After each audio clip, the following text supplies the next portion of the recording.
श्रीगोविन्दं प्रपद्येऽहं दीनोऽन्तरतरकम् वन्दे मुकुन्दनरविन्दजनायताक्षं वन्देन्दुशङ्खदशनं शिशुरूपवेशम् इन्द्रादिदेवगणवन्दितपादपीठम् वृन्दावनालयमहं वसुदेवसेनं नवजलधरवर्णं चम्पकोद्भासिकरणं विकसितनलिनाश्रियं स्थिरं हास्यं कनकरुचिदुकूलं चारुवर्हावतूलं त्वमपि निखिलसारं नौमिकुमारं वंशीविभूषितकरान्नवनीरदाभात् पीताम्बरादरुणबिम्बफलाधरोष्ठात् पूर्णेन्दुसुन्दरमुखादरविन्दनेत्रात् कृष्णात् परं किमपि तत्त्वमहं न जाने।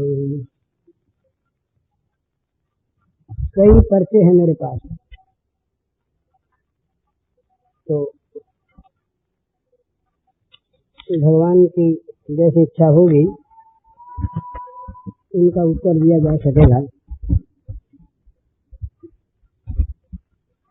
अपना अपना उत्तर समझ लें। ईसाइयों के यहाँ बाइबल में इस तरह का प्रसंग आता है जिसमें कहा गया है कि सुई के छेद से ईंट भले ही गुजर जाए परंतु धनी मनुष्य को, धन वाले को, अमीर को कभी भगवत प्राप्ति नहीं हो सकती। ये बाइबल का एक प्रसंग है। तो अपने यहाँ ऐसी बात नहीं, धन हो या न हो, धन नहीं है पर धन की चाह है, धन में आसक्ति है, धन प्राप्त करने की इच्छा है, धन वालों से ईर्ष्या है, धन में ममता है, तो वो धनी भी वो निर्धन भी भगवान को प्राप्त नहीं कर सकते। और एक के पास धन भी है पर उसकी धन में आसक्ति नहीं, वो धन का अपने को स्वामी नहीं मानता, ट्रस्टी मानता है, भगवान की वस्तु मानता है और भगवान की वस्तु, भगवान की सेवा में निरंतर लगाता रहता है। इस प्रकार का धनी भी भगवान को पा सकता है। तो भगवान को पाने के लिए अपने यहाँ मानसिक त्याग की आवश्यकता है, मानसिक आसक्ति, ममता के त्याग की आवश्यकता है। परंतु ये भी सत्य है, हमारे ऋषि मुनि इस ओर उदासीन नहीं है। वे ऐसा नहीं मानते कि धन से प्रमाद नहीं होता, वो ऐसा नहीं मानते कि धन के द्वारा मनुष्य गिरता नहीं, गिरता भी है। बल्कि भागवत में तो एक जगह आया है, एकादश में एक अर्थ से 15 अनर्थ पैदा होते हैं। और ये एकादश के 23वें अध्याय में शायद है, एक अर्थ से 15 अनर्थ पैदा होते हैं। इसलिए ये अर्थ नामक अनर्थ है। अर्थ नामक अनर्थ से अच्छे बुद्धिमान लोगों को दूर रहना चाहिए, ऐसा कहा। और जहाँ अर्थ की बात आई, संसार के भोगों की बात आई, वहाँ ये कहा कि भोग तुम्हारे पास हैं, ये तुम्हारे नहीं है, भगवान के हैं। भगवान की सेवा में लगाते रहने के लिए तुम्हें प्राप्त हुए हैं। तुम यदि इनको अपना मानोगे तो तुम दंडनीय होगे। इतने कठोर शब्दों में कहा, भागवत का वाक्य है और आज का नहीं। पर आज का कम्युनिज्म उसके सामने नहीं ठहरता। यावत बृहत जठरम तावत सत्वम ही देहनाम अधिकम योध मन्येत स्वेनो दंड मर्रति। कहते हैं कि जितने से पेट भरे, यावत बृहत जठरम, जितने से पेट भरे उतने पर तुम्हारा अधिकार है। तावत सत्वम, उतना ही तुम्हारा सत्व है। इससे ज्यादा पर जो अपना अधिकार मानता है तो स्वेनो दंड मर्रति, वो चोर है, उसको दंड मिलना चाहिए। ये भागवत में नारद के शब्द है। चोर बताया, अपना है ही नहीं। समाजवाद का सिद्धांत कहता है कि जो सरप्लस है किसी व्यक्ति के पास वो समाज का है, और यहाँ ये कहते हैं सारा ही समाज का, तुम्हारा कुछ है ही नहीं, तुमको तो केवल जितना तुमको खाने के लिए बिल्कुल आवश्यक है मेहनताने के रूप में, प्रसाद के रूप में, उतना तुम ले सकते हो, इससे ज्यादा पर अपना अधिकार मानना चोरी करना है। एक गीता का एक श्लोक है, उसका यह समझे में किया जा सकता है, यज्ञ शिष्टाशिन संतो मुच्यन्ते सर्वकिल विषयः भुंजते ते त्वधम पापा ये पचन्त्यात्म कारणात्। यज्ञ से सबको सबका हिस्सा देकर जो बचे, ये अपने जो पंच महायज्ञ है ना, इसका व्यापक बड़ा सुंदर रूप है। 5 प्रकार का समाज का विभाग है, उन 5 का परस्पर संबंध है, 5 से ही 5 के जीवन निर्वाह होते हैं। ये जो प्राणी समुदाय है यहाँ पर, ये विशाल विराट समाज, तो 5 भाग के देवता, ऋषि, पितर, मनुष्य और इतर प्राणी। यदि देवता ठीक ठीक काम न कर सकें, देवताओं को पुष्ट न रखा जाए, कि अग्नि, वायु, जल, सूर्य, चंद्र इन सब के काम अगर अस्त व्यस्त हो जाए तो जगत ध्वंस हो जाए। इनके अभिमानी देवता जो सगुण साकार हैं वो और ये एक ही हैं। तो देवताओं का यज्ञ करना, देवताओं की तृप्ति करना, जिन ऋषियों ने जीवन भर तपस्या करके ज्ञानार्जन किया और ज्ञान का वितरण किया, उन ऋषियों को तृप्त करने के लिए उनकी पूजा आवश्यक। वर्तमान ऋषि भी आप शायद जानते होंगे, जहाँ रूस में अत्यंत साम्यवाद है, वहाँ की एक व्यवस्था है कि जो वहाँ के विचारक हैं, अन्वेषक, बड़े वैज्ञानिक, उनकी कॉलोनी अलग रखी जाती है और उनके लिए व्यवस्था अलग है। वो रात दिन सोचा करते हैं, वो यदि खेत में जाकर के मजदूर की भांति शारीरिक श्रम करेंगे, जहाँ शारीरिक श्रम की अत्यंत महत्ता है, उसमें श्रम के बिना कोई कुछ नहीं कर सकता, वहाँ शारीरिक श्रम करने वालों के साथ उनका इतना भेद रखा गया है कि वो लोग अलग रखे जाते हैं, क्योंकि उनका काम मस्तिष्क से तत्व का अन्वेषण है। वो अगर ये कुल्हाड़ी लेकर के घास काटने में लगे, खेत में हल चलाने में लगे, तो विज्ञान आएगा कहाँ से? ये चंद्रलोक तक जो भेजने की बात कर रहे हैं, ये कहाँ से बन सकेगा खेती करने वालों के द्वारा? तो उनके लिए वहाँ पर भी अलग कॉलोनी बसी हुई है, अलग उनकी व्यवस्था। आज उनके किसी का बच्चा हो गया तो उनको चिंता नहीं करनी पड़ती, स्टेट के पास खबर जाती है अपने आप, और उसके बच्चे के दूध का इंतजाम अलग होता है, जिससे उसके पिता माता को अपना अन्वेषण छोड़कर दूसरी तरफ मन न देना पड़े, ये व्यवस्था।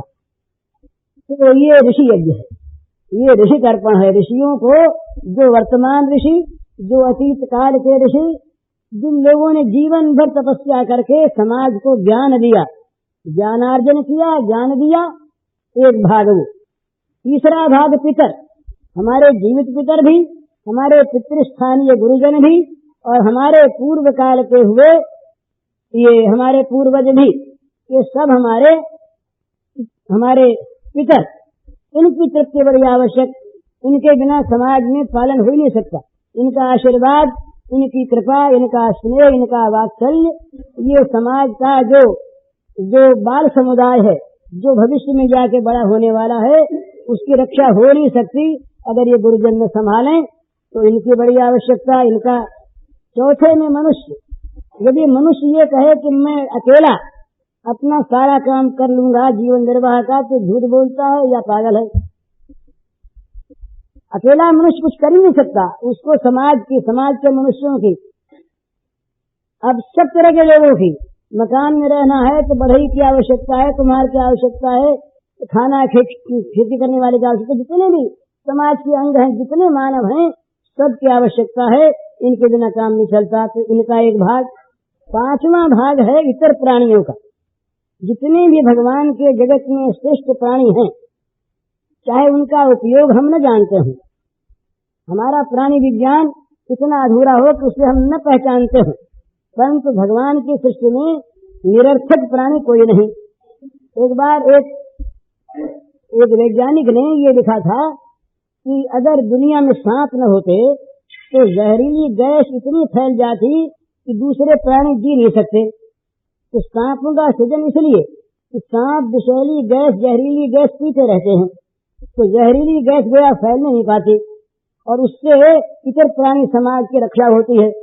तो जिस सांप को देखते हम मारने दौड़ते हैं, उस सांप भी भगवान की सृष्टि में एक आवश्यक वस्तु है।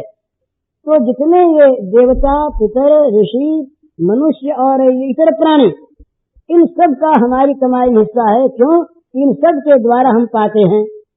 अगर इनका हिस्सा इनको न दें तो हम चोर हैं ही, हम पाप खाने वाले हैं, सीधी बात।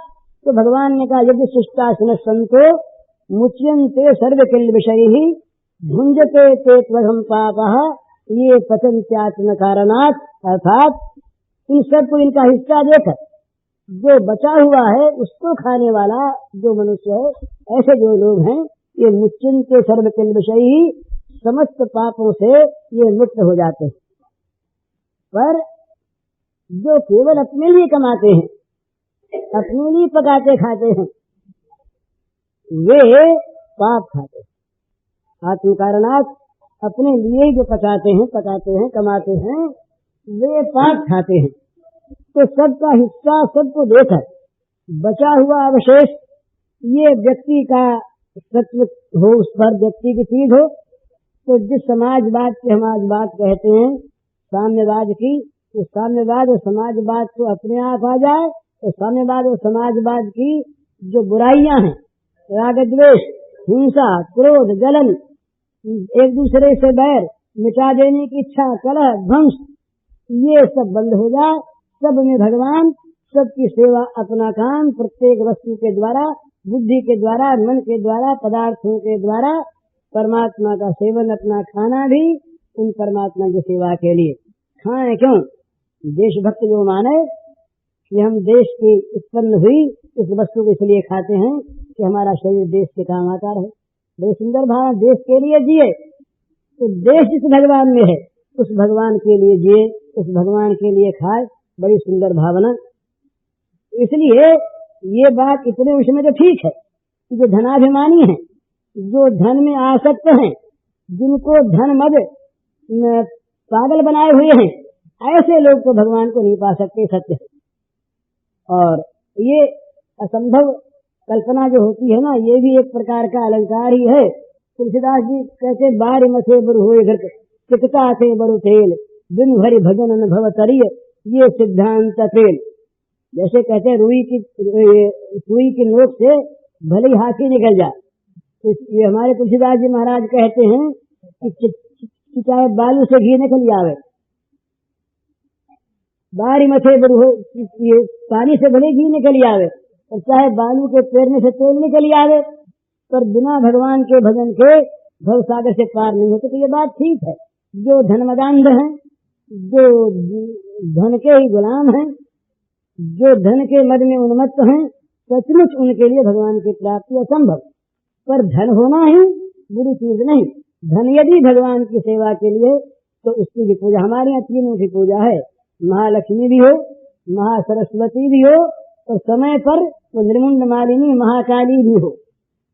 महाकाली की भी उपेक्षा नहीं है। मृत्यु महाकाली का रूप है, सृजन ये सरस्वती का रूप है, और पालन ये महालक्ष्मी का रूप है। तीनों की आवश्यकता, तीनों के बिना काम नहीं चलता। तो अपने यहाँ ये हिंदू धर्म में, हिंदू शास्त्र में ये लक्ष्मी का अपमान नहीं है, तिरस्कार नहीं है। इसीलिए हमारे चतुर्वर्ग पुरुषार्थ में अर्थ, धर्म, काम, मोक्ष चारों, अर्थ भी हो, धर्म और काम भी हो, तो अर्थ और काम दोनों हो धर्म के द्वारा नियंत्रित, और उनका लक्ष्य हो भगवान, मोक्ष। तो मोक्ष के को लक्ष्य में रखते हुए धर्म पूर्वक अर्थोपार्जन और उससे कामोपभोग, ये पुरुषार्थ के अंतर्गत है, पाप नहीं। इस बात को समझ लेना चाहिए कि धनासक्ति हमारे वेद में तेने चक्के ने भुंजी था, भोग का विरोध नहीं है, भोग की आसक्ति का विरोध है, भोग में ममता का विरोध है। भोग यदि भगवान के लिए रहे उस भोग को यदि हम बचा हुआ लें तो ये भगवत प्रसाद है, भगवान का प्रसाद खाना पाप नाश करने वाला। तो इसकी ये बात तो लक्ष्य होना चाहिए इसका ये धन लक्ष्य नहीं, केवल जहाँ धन लक्ष्य होता है वहाँ तो मनुष्य गिर जाता है। धन का अभिलाषी मनुष्य केवल जो धन के पीछे उन्मत्त है उसके तो पीछे सारे दोष अपने आप आ जाते हैं। वो दोष से मुक्त रहना तो दूर रहा, दोषों का घर बन जाता। सबसे पहले तो धनी के मन में उत्पन्न होता है अभिमान, जो दूसरों को तुच्छ मान लेता। दूसरे नगण्य हमारे सगे भाई भी अगर धन उनके पास नहीं तो हमसे नीचे दर्जे। तनक तनक ते सौगुनी मादकता अधिकार, वो खाए बौरात है ये पाए बौरात। कनक कहते धतूरे को और कनक कहते सोने को। तो कहते हैं कि धतूरा भी कनक सोना दे कनक, पर धतूरे से सोने में 100 गुना अधिक नशा है। क्यों अधिक नशा है 100 गुना? कि धतूरा तो खाने से पर नशा करता है और ये सोना जहाँ मिल गया वही नशा आ गया। और जहाँ सोने के नशे में, धन के नशे में उन्मत्त हो गया, ईश्वरो हम भोगी, हम भगवान, हम ईश्वर, हमारे समान है कौन? तो ऐसे लोग तो पतंति नरके सुचौ, ये हमारे भगवान की वाणी है कि नरकों में जाते हैं, कोई संदेह नहीं। परंतु धन वस्तु बुरी है तो बात नहीं। धन यदि भगवान की सेवा में लगाने के लिए किसी के पास रहे और वो भगवान की सेवा में ईमानदारी से, सच्चाई से, लोभ का त्याग करके, अपनी चीज न मानकर, किसी पर एहसान न करता हुआ, बदला न चाहता हुआ उसका उपयोग करता रहे, तो वो धन भगवान की प्राप्ति का प्रत्यक्ष साधन बन जाता, कोई संदेह नहीं। किसी क्रिया और किसी वस्तु से कोई द्वेष नहीं है। क्रिया और वस्तु ये विभिन्न होती हैं, रुचि के अनुसार होती हैं, अपनी अपनी परिस्थिति को देकर के होती है। पर भाव जो है भगवत भाव, भगवत प्राप्ति की इच्छा लालसा, भगवत प्राप्ति के लिए उसका प्रयोग, ये असली चीज है। वस्तु के द्वारा हमारे यहाँ विभूति योग है गीता में, तो मैं उसमें देखा करता हूँ कि विभूति योग का अर्थ ये भगवान को पाने के विभिन्न साधन बताए इसमें सबके लिए। अब भाई मछुआ बेचारा कहाँ जाए गीता सुनने के लिए, उसको नाव चलानी है, वो तो समुद्र में रहता है, कहीं दूर नदी में रहता है, ऐसे प्रदेश में जहाँ सत्संग वाले लोग जाते नहीं, उनका सम्मान उमान होता नहीं, तो वो जाते ही नहीं। तो वो मछुआ बेचारे क्या करें, उनको बताया कि भाई तुम एक काम करो, जिस नदी में समुद्र में रहते हो, सबसे बड़ा जो जानवर है उसको भगवान मानो। घड़ा नाम मकरश्चास्मि, भगवान ने कहा कि जल जंतुओं में जो मगरमच्छ है वो मैं हूँ। तो क्या होगा, उसकी बुद्धि में भगवान कहीं आ गए और एक मगरमच्छ आधार मिल गया, प्रतीक मिल गया, तो मगर भगवान मगर भगवान मगर भगवान, ये करते करते उसका मन भगवदाकार हो गया, मगर मिट गया, भगवान मिल गए। प्रतिमा पूजन में क्या है?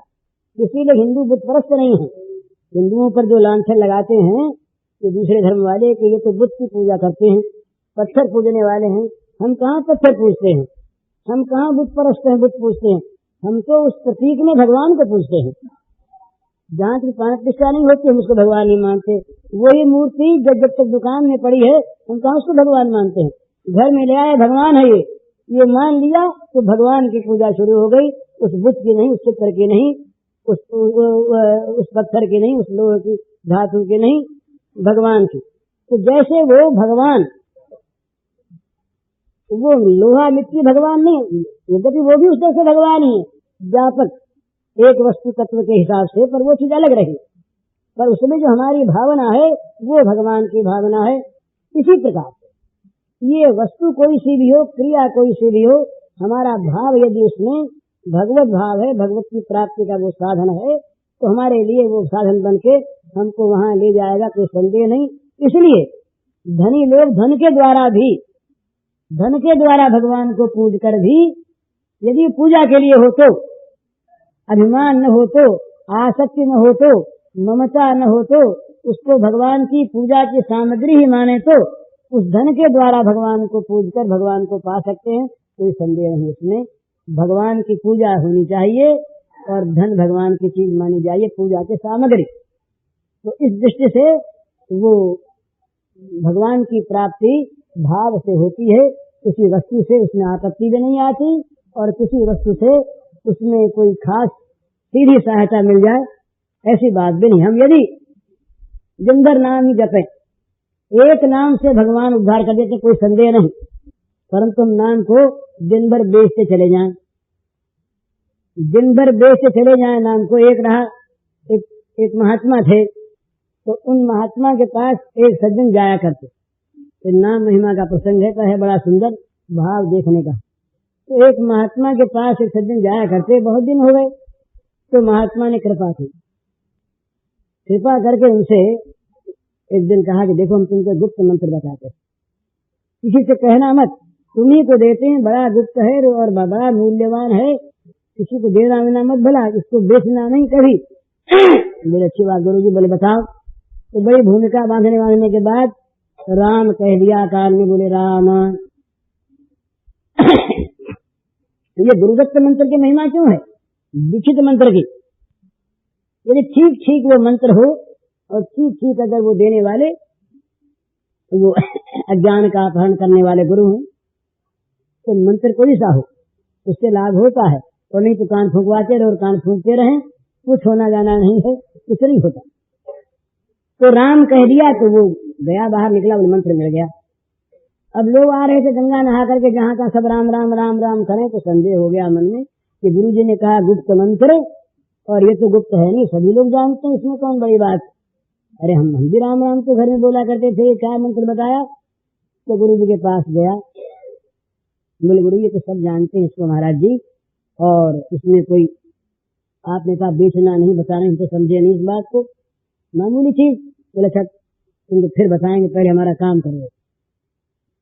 सिद्ध पुरुष थे, तो एक कोई चीज निकाल के, चमकीली चीज कोई, गोल गोल पत्थर, बड़ा चमकता हुआ, बड़ा आभा वाला, तेज वाला, निकाल के लिया। अच्छा भैया इसको ले जाओ, और इसको ले जा करके बाजार में इसकी कीमत करवा के लाओ, बेचना नहीं, कुटवा के लाओ, ये इसकी अधिक से अधिक क्या कीमत है।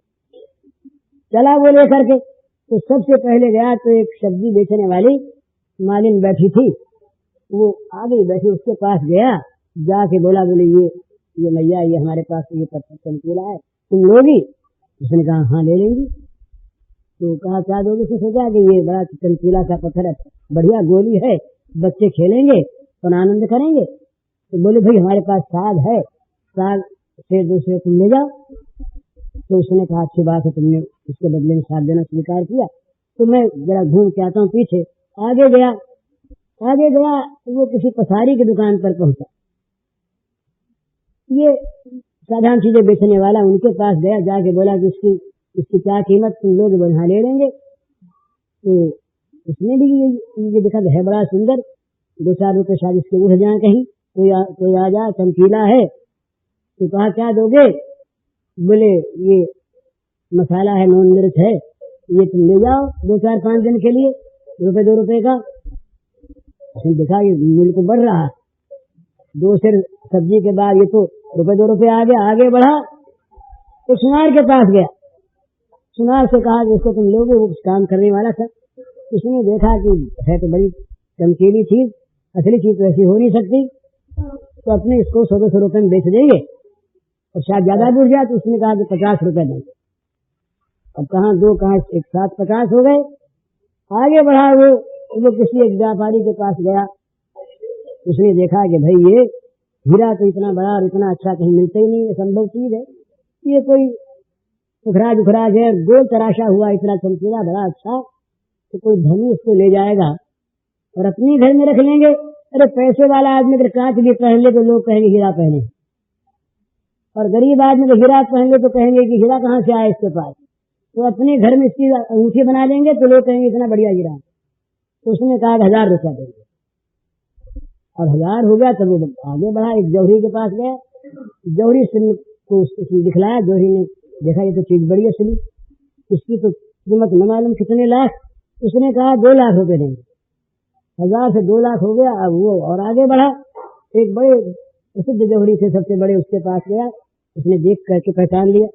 उसने कहा कि भैया ये किसी को बेचना नहीं, इस नगर की सारी जवाहरात और सारा धन ये दे दिया जाए तो इसकी कीमत नहीं आती, ये अमूल्य चीज है, बेचना मत। तो बोले ठीक, अब कीमत हो गई। तो गुरु जी के पास लौट के आया, आकर के बोला गुरु जी ऐसी बात हुई, 2 सेर सब्जी से लेकर के और अमूल्य तक आ गया, इसकी कीमत नहीं 2 लाख तक का आदमी बोला, ही फिर क्या बेचूंगी। तो बोले भैया यही राम नाम की चीज है, राम नाम को बेच दोगे तुम, एक कौड़ी में तो कौड़ी का भी नहीं, खो दोगे तो लिया और खो दिया, और राम नाम को अगर रखोगे परम धर्म मान करके तो ये अमूल्य है, इसकी कोई कीमत नहीं। तो एक आदमी अगर कीमत नहीं जानता उसकी तो उसको खोता रहता, राम नाम को पाप धोने के लिए तैयार, पर नए पापों के करने में राम नाम को लगा देता आदमी भाव न जान करके। तो इसलिए ये चीज है कि भाव प्रधान है, कोई क्रिया या कोई वस्तु प्रधान नहीं। अतएव धनी आदमी अगर धन दुर्मदांध है, अगर वो धन में आसक्त है, धन के गुलाम है, तो सचमुच यही बात है, वो भगवान को नहीं पा सकते। और निर्धन भी अगर धनासक्त है, वो भी अगर द्रोह दंभ रखता है, तो वो भी भगवान को नहीं पा सकता। न तो निर्धनता भगवान को प्राप्त करने का साधन और न धन ही भगवान को प्राप्त करने का साधन। निर्धनता में जैसे अभिमान न होने की गुंजाइश रहती है, तो ऐसे ही धन के द्वारा गरीबों की सेवा की भी गुंजाइश रहती है। अच्छापन उसमें भी, अच्छापन उसमें भी, अच्छेपन को देखे, बुरेपन का त्याग करे, भाव बढ़ावे, तो भगवान की प्राप्ति है। ये एक प्रश्न का संक्षिप्त उत्तर है। दूसरा प्रश्न है उसका उत्तर ये कि 2 ही चीज है, बड़ी प्रश्न है भगवान के पथ का मार्गदर्शन, क्या करने से भगवान जल्दी मिले। तो 2 चीज है बड़ी सीधी, और ये इसलिए मैं कहता हूँ कि मेरे पास इससे ज्यादा कर सकने योग्य कोई योग्यता कभी थी नहीं और है नहीं, और ये 2 भी पूरी नहीं हुई, इसलिए इन्हीं की बात कही जाती। इससे ऊंची बात बहुत हो सकती है, बहुत है। ये 2 बात तुलसीदास जी की, सकल अंग पद विमुखनाथ, मुख नाम की ओठ लई है तुलसी प्रतीत एक, प्रभु मूर्ति कृपा लई। बस 2 ही बात, सारे अंग, सारी इंद्रियां, मन बुद्धि, ये सब हे प्रभु आपसे विमुख हो रही। अब ये झूठ बोल करके भले ही कहने कि हमारा मन भगवान में लगा, हमारी आंख केवल भगवान को देखती, हमारे कान केवल भगवान को सुनते, ये कह दे भले ही, पर अपने आप को देखें तो पता लगता है कि ये कुछ है नहीं। एक जीभ की चीज, कर्मेंद्रिय की, वाचा, वाणी, ये वाणी अगर चाहे तो इसमें मन लगाने की बात नहीं, ये भगवान का नाम ले सकती है। तो मुख नाम की ओठ लई है। और दूसरी चीज पर बहुत जोर देते तुलसीदास जी, है तुलसी प्रतीत एक, एक विश्वास है, एक विश्वास। तो क्या है, प्रभु मूर्ति कृपा में, प्रभु का श्री विग्रह बना हुआ है कृपा से ही, बस यही आधार है। तो प्रभु के प्राप्त होने का, निर्विघ्न प्रभु के मार्ग में आगे बढ़ने का, सारी सुविधाएं मार्ग की प्राप्त करने का, प्रभु तक पहुंचने का सरलतम मार्ग है प्रभु की कृपा पर विश्वास और प्रभु के नाम का आश्रय। इससे बढ़कर कोई चीज सरल और नहीं है, ये सब कर सकते।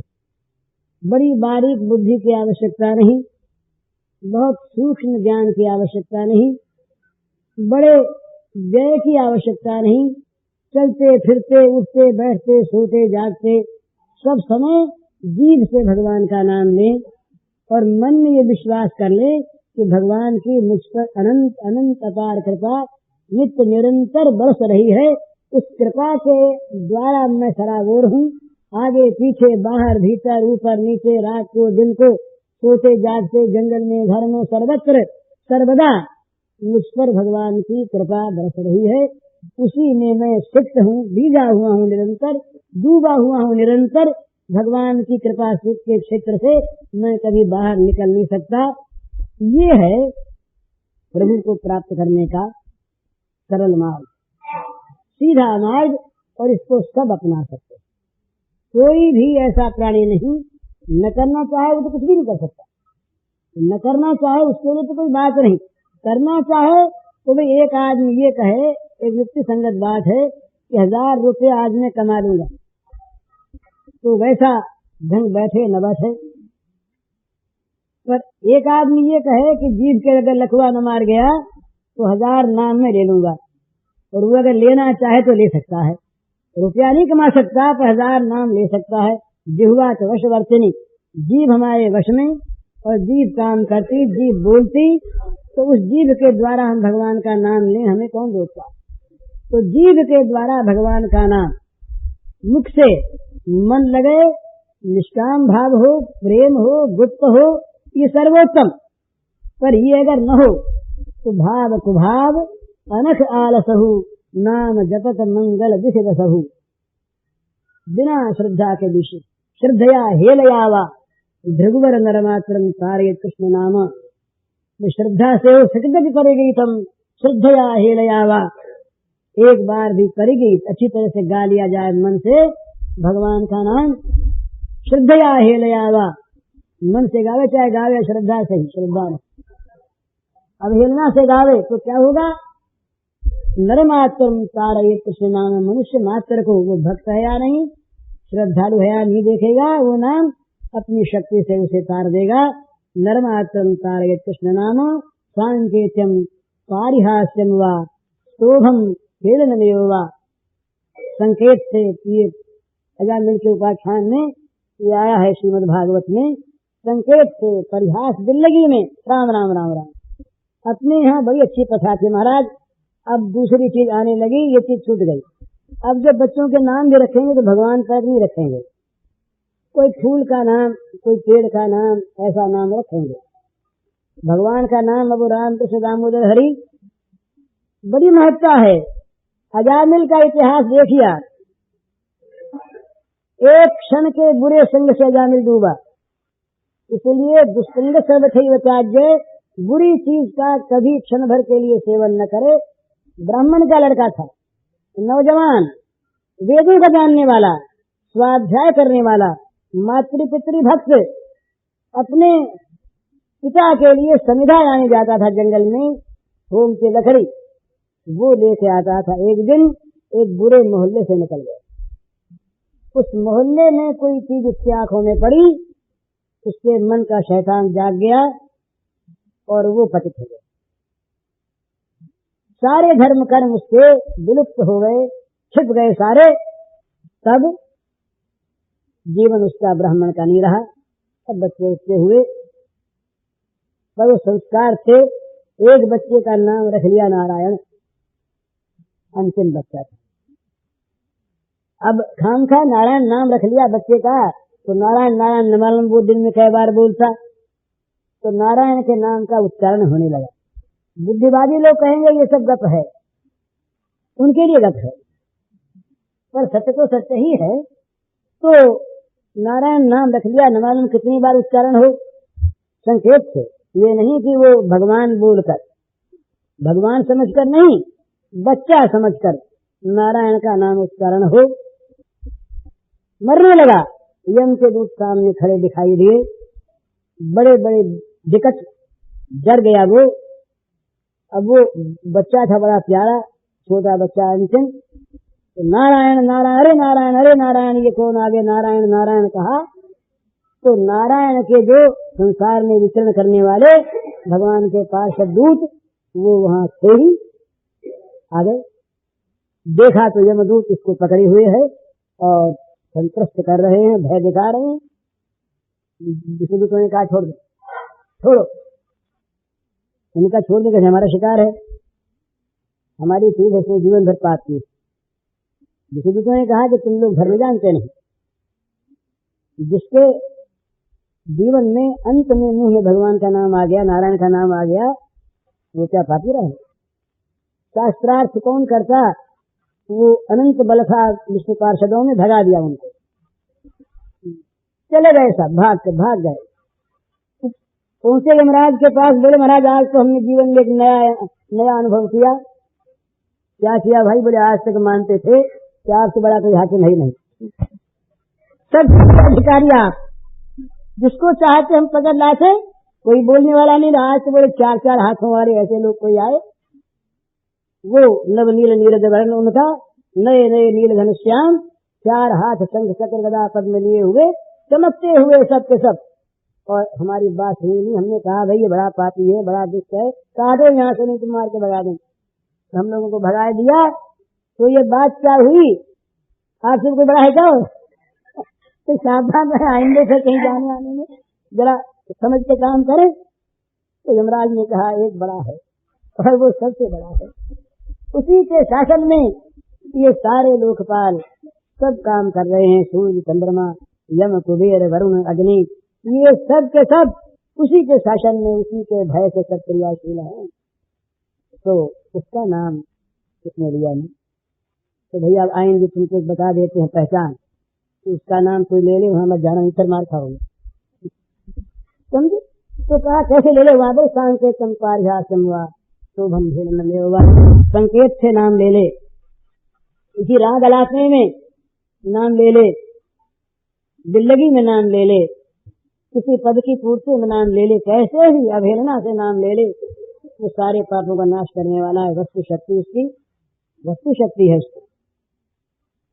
तो नाम भगवान का ये सब ले सकते, किसी के लिए भी ये ऐसी बढ़िया चीज है महाराज।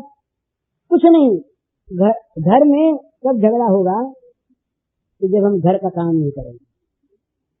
ये माताएं अगर अलग बैठ जाए भजन करने को, तो तब तो घर वाले कहें कि भाई ये तो जरा गड़बड़ की चीज है, घर का काम नहीं करते।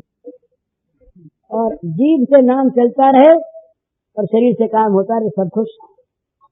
जीभ का नाम तो रोक नहीं सकता, अंदर अंदर जीभ से कोई नाम ले तो कोई नहीं रोकता। रोकता वही कि जहाँ किसी के काम में बाधा आती है। तो सीधी चीज, जब जब जीभ को फुर्सत मिले तब तब जीभ से भगवान का नाम लिए जाओ, बिल्कुल सीधी। भाई अपना काम हर मत करो, जब बोलना हो तब बोल लो, पर बोलो उतना ही जितना बोलना आवश्यक है। दिन भर बकवाद न करो, पर निंदा पर चर्चा छोड़ दो।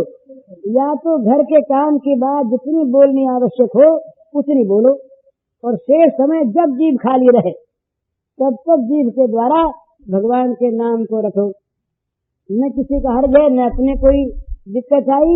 और जब अभ्यास हो जाएगा तब जीभ अपने आप रखेगी, और जब रुचि हो जाएगी फिर तो स्वाद आने लगेगा, और जब रति हो जाएगी तब छूटेगा नहीं। अभ्यास, रुचि, रति तीन भेद होते हैं। रति होने के बाद छूटेगा नहीं, फिर तो वो जीवन बन जाएगा, भगवान का नाम छूटेगा नहीं। तो ये बड़ी सीधी बात है, सब लोग ये नियम करने तो बड़ा अच्छा, कुछ नहीं करना पड़े, काम सारा हो जाए।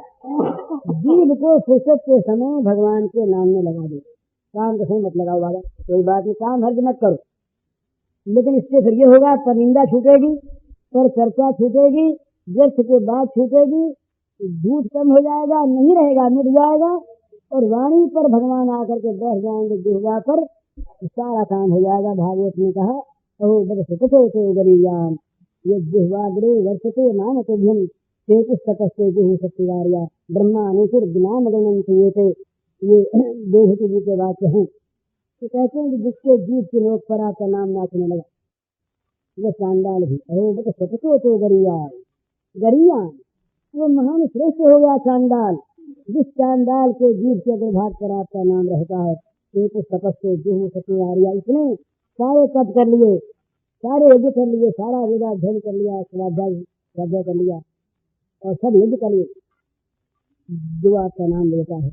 तो भगवान का नाम ये सर्व मंगलकारी, सबका मंगल करने वाला, सबका समान अधिकार, जो चाहे जब चाहे जहाँ चाहे वहाँ भगवान का नाम ले, मंगल मंगल भरा हुआ। तो ये सीधी चीज है ना, तो हमें अच्छी कोई चीज बताई जाए सब काम करें, सीधी चीज पर विश्वास नहीं होता। अरे कोई धनी रोगी हो गई, उसको यदि वैद्य कोई क्वाथ वाथ बता दे, चाहे वो हो बड़ा अच्छा, तो ये तो नमक मिर्च ठंडी जानते इसमें क्या रखा है। और अगर लंबा नुस्खा लिख दे, इतना सोना, इतने चांदी, इतना बरफ, इतना ये, इतना वो, और ये बड़े बड़े इंजेक्शन, इसमें इतना गोली 300 रुपए की, हाँ भाई इसमें ठीक काम है, 2000 रुपए का नुस्खा है। तो भगवान का नाम जीतता है सीधा। इसलिए जो अधिक बुद्धिमान है वो तो लेते नहीं, वो तो कहते हैं कि ये तो मूर्खों के लिए है, हम पंडितों के लिए थोड़े ही है, विद्वानों के लिए नहीं। वो नाम वाम चाले, वो तो विचार में मग्न रहते। बड़ा अच्छा है, इसका विरोध नहीं, पर ये सीधी चीज इस नाते हम जैसे लोगों के लिए तो नाम ही जब आगे चाले ध्यान लगता नहीं, मन लगता नहीं, इंद्रियां वसने नहीं, बुद्धि अनिश्चय आत्मिका जगत जगत डोलने वाली, शरीर का संयम नहीं, तो क्या करें फिर? तो हारे तो हरिनाम, सुनेरी मैंने निर्बल के बलराम, अपबल तपबल और बाहुबल, चौथो बल है दाम, सूर किशोर कृपा तो सब बल, हारे तो हरिनाम। हार गया, अब क्या करे बेचारा वो? हरिनाम का सहारा ले, तो हरिनाम उसको अपने आप अपने बल से अपनी शक्ति से उसको तार देगा। विश्वास, हमने तो संतों को देखा, रामकृष्ण दास जी महाराज थे वृंदावन में, बड़े संत, उनके पास परिवार में गया तो वो एक ही बात करे, भैया नाम लो, और सारे झगड़े को छोड़ो, नाम लो। ये गोमतीदास जी रहे अयोध्या में, बड़े अच्छे संत रहे, और अब असली काम में लगे। पंडित दीनदयाल शर्मा के व्याख्यान वाचस्पति, बहुत व्याख्यान दिया उन्होंने, राम धर्म की बड़ी सेवा थी। दिल्ली में बीमार थे, उनके पास लगा, वहां भी मैंने यही पाया, वो नाम जप कर रहे, हरे राम राम राम हरे हरे। कल एक विद्वान हमारे पास आए, उन्होंने बताया कि योगेंद्रनाथ चटर्जी हैं, वो बंगाल में बहुत बड़े दार्शनिक विद्वान, न्याय के पंडित, वेदांत के महान पंडित, वो हमेशा यही सब बात किया करते, देश किया करते। तो ये गए उनके पास, कल हमारे पास एक विद्वान आए थे, वो हम जाया करते, उनसे ये खास चर्चा होती। तो उन्होंने पूछा, महाराज को हमारे लाभ बताए, बोले सही बात बताएं, अपने को भगवान के शरण मान करके प्रभु के और उनका नाम ले, तब तो असली काम होगा। और नहीं तो ये छेद का छेद इसमें बस लगे रहो न्याय में, कुछ हो हवा होगा ना। न्याय के बड़े पलटे, न्याय का विरोध में किसी खंडन नहीं करता। तो तुलसीदास की भाषा में समझ लीजिए, कर्म उपासन ज्ञान वेद में सो सब भांति खरो, मोरे तो सावन के अंदर जो सीधे तो हरो हर। तो किसी का विरोध नहीं, खंडन नहीं, सब अच्छे, सब भगवान की प्राप्ति के मार्ग। मुझे किसी मार्ग से विरोध नहीं, पढ़ा है देखा बहुत है, मुझे तो वाम मार्ग में ही भगवत प्राप्ति की चीज मिली, मैंने उसको कभी किया तो नहीं। पर वो भी कहते हैं कि वाम मार्ग का भी लक्ष्य मोक्ष है, वो भी ऐसा कहते हैं, वो भी ऐसा कहते हैं। अहम ब्रह्मास्मि जो बड़ा विरोध करते हैं, मैं समझता हूँ इसमें कौन सी, क्या इसमें बुराई की बात है?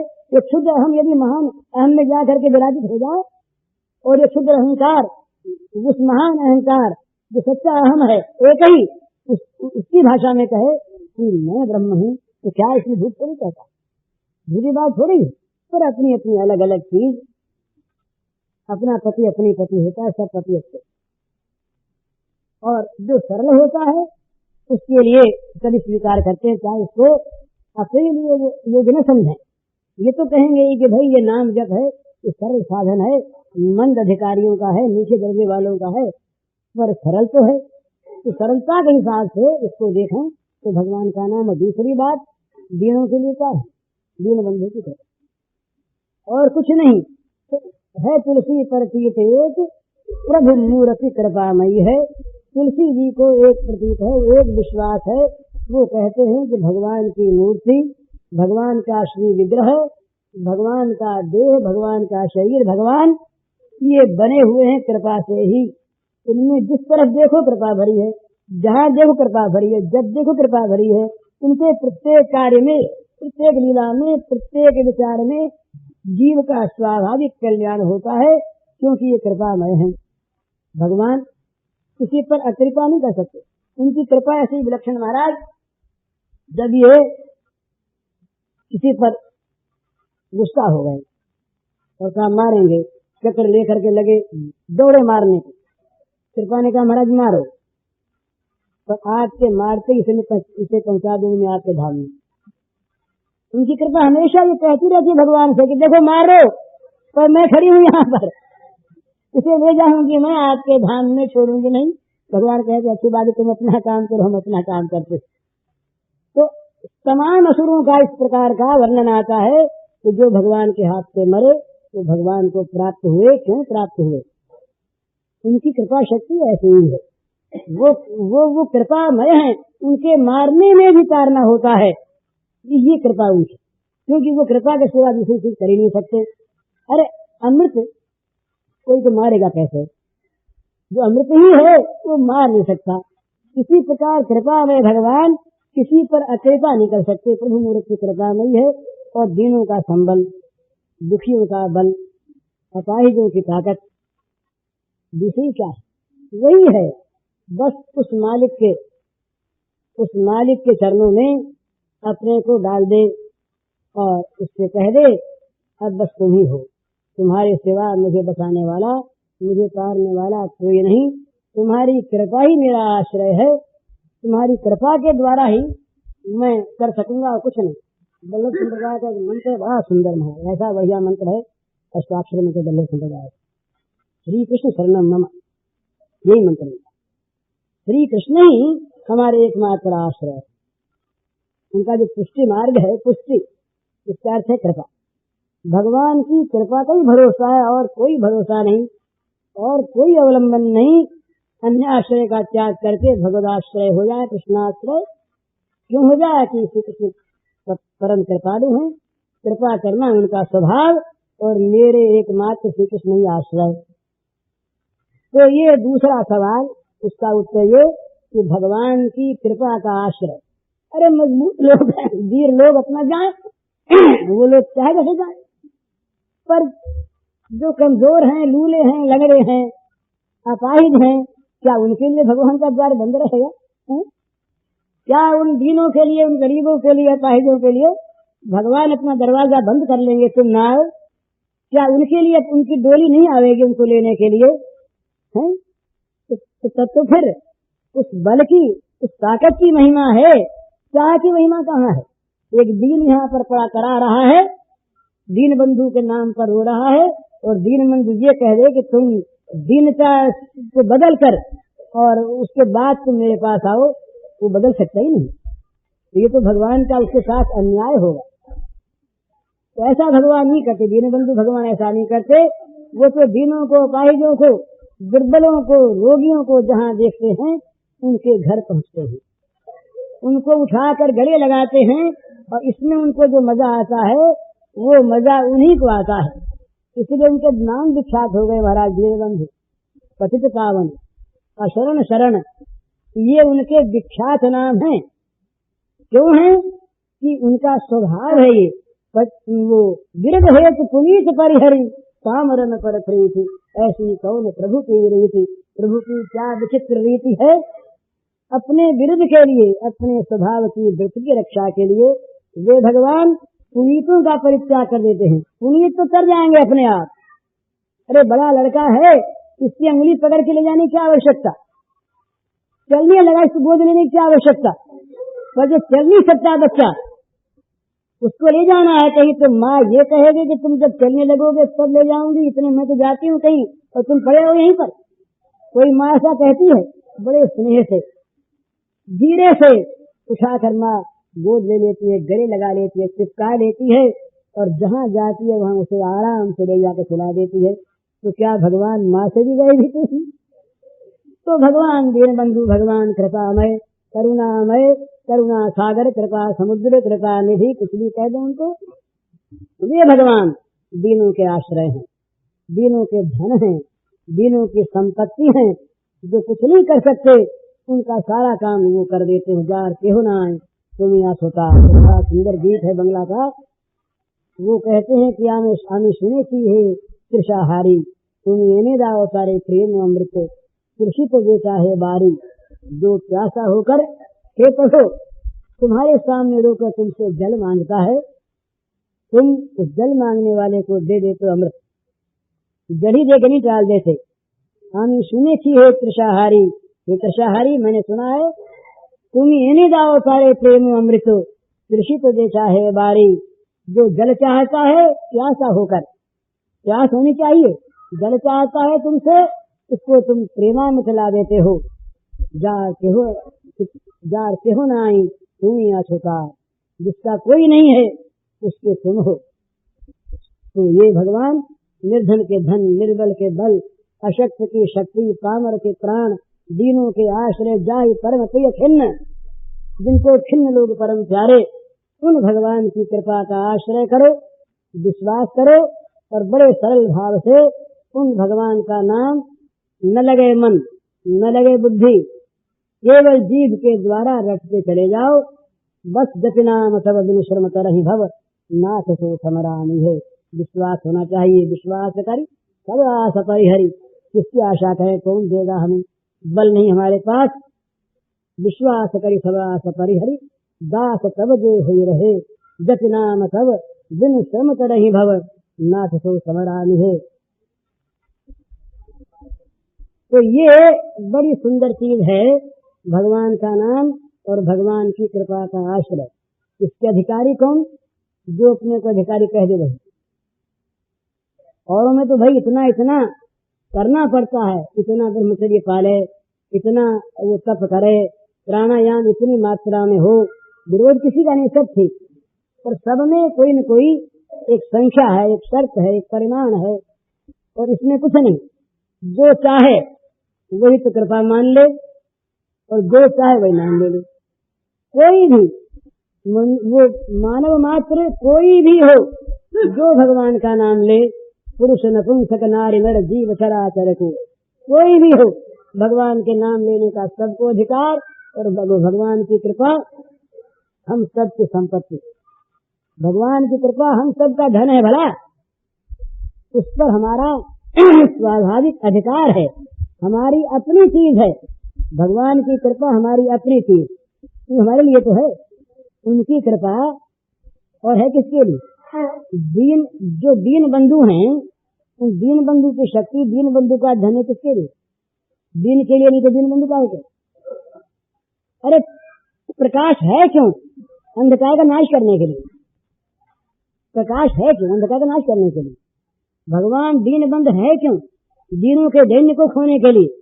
तो दीनों का दैन्य ही ये दीनों की योग्यता है, ये उनका अधिकार है।